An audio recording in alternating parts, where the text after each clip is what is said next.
is my review for Transformers Reveal the Shield Deluxe Class Perceptor. First off, for those who have been having trouble finding the later wave Reveal the Shield figures, it now looks like your best bet is to check out either your Marshalls or your local TJ Maxx, because it does appear that the later wave Reveal the Shield figures have been turning up at Marshalls and TJ Maxx, and I don't know why that is. I guess Hasbro decided to release some of the Reveal the Shield figures to make stock in their warehouses for Dark of the Moon figures, so they needed to get some of these figures that just were never shipped out to retail, so they decided to put them in bargain stores. But either way, it doesn't really matter.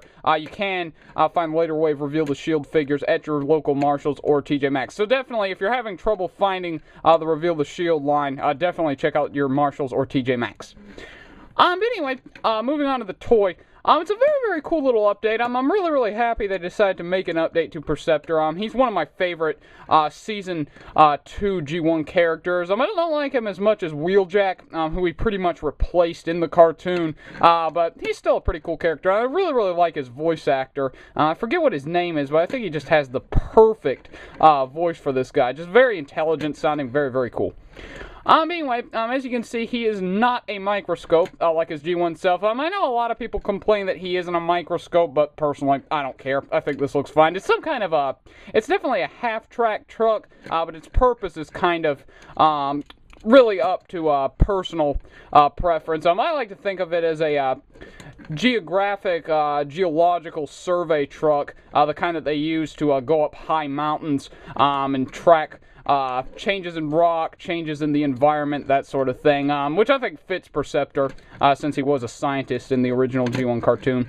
Not a whole lot to say about him. It does roll fairly well, which is nice. These front wheels spin very freely. These back wheels, I think, are a little bit too small. Obviously, the treads don't work, so they have a little tiny wheels in them.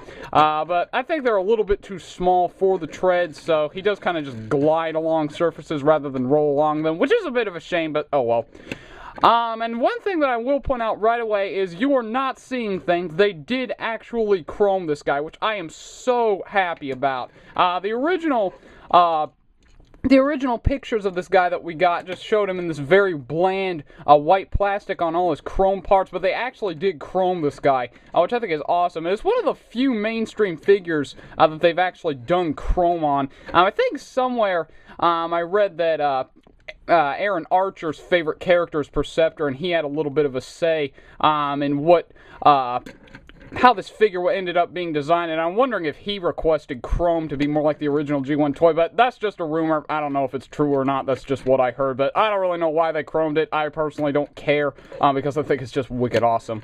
You can take this little searchlight assembly. This will end up forming his shoulder cannon in robot mode. I can flip this forward if you want and then extend it, kind of make a laser cannon. It looks a lot better in robot mode, but you can't do that in vehicle mode. I usually don't. I usually just leave it stored like this as this searchlight assembly. So it is pretty neat, but oh well, not really that useful. So really not a very feature-filled vehicle mode, but still pretty cool looking, in my opinion. Very cool vehicle mode.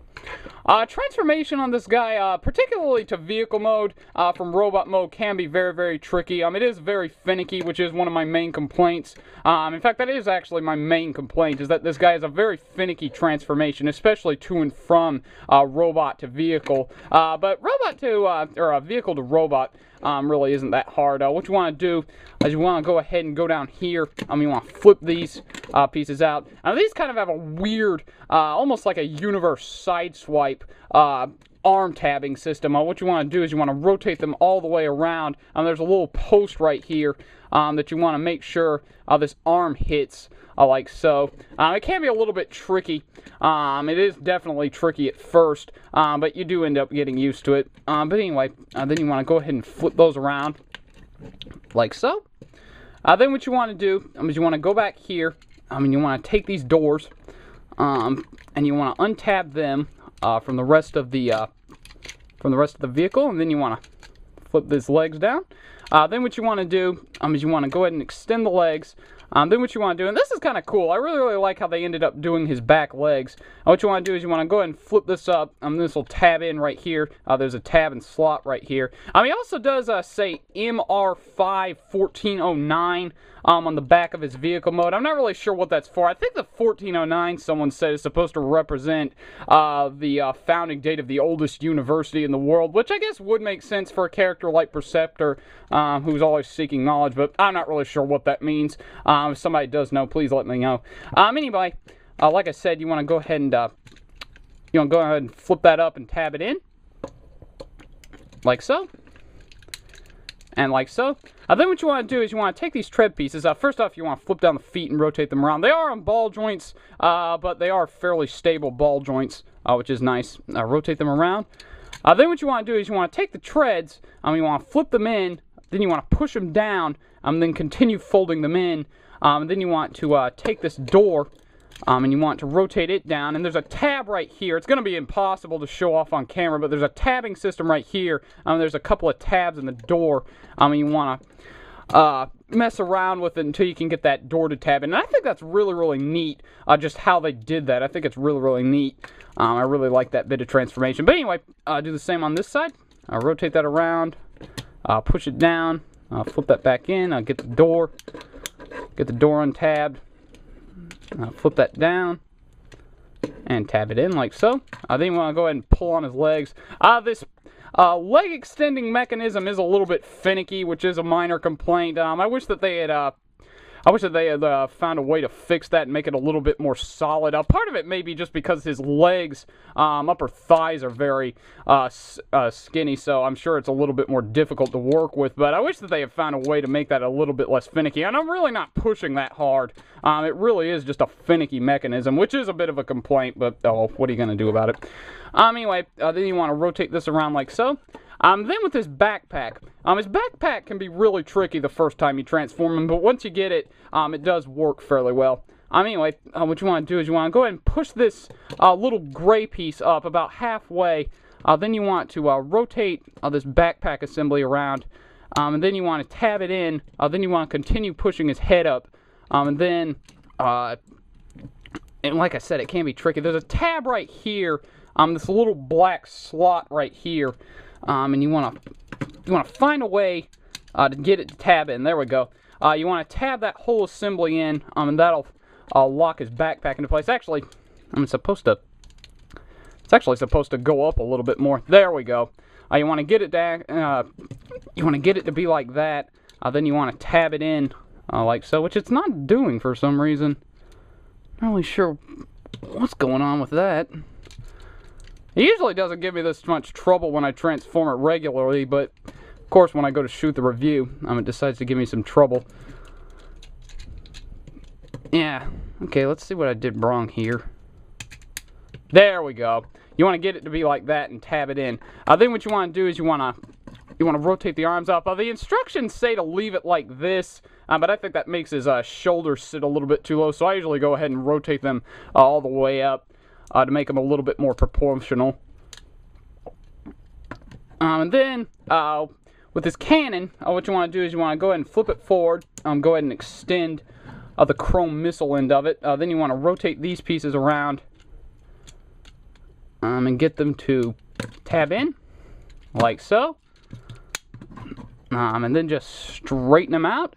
And there you have Perceptor in robot mode. And very, very cool. I really, really like the design of this guy. It's very cartoon accurate, despite not having the same vehicle mode as the G1 figure. Very, very cool. Very, very nice. I really do like this head sculpt, too. I think it's really, really cool. It does look like he has a bit of a bland expression on his face, but then again, Perceptor never really showed too terribly much emotion on the cartoon, so I think it fits the character. What's really, really neat is, I'll go ahead and get my light over here. It's really kind of neat in that you can kind of see it. He does have light piping. Let me go ahead and put it in macro mode. Let's see if I can show this off a little bit better. Is that he does have light piping. As you can kind of see. Let me see if I can get it.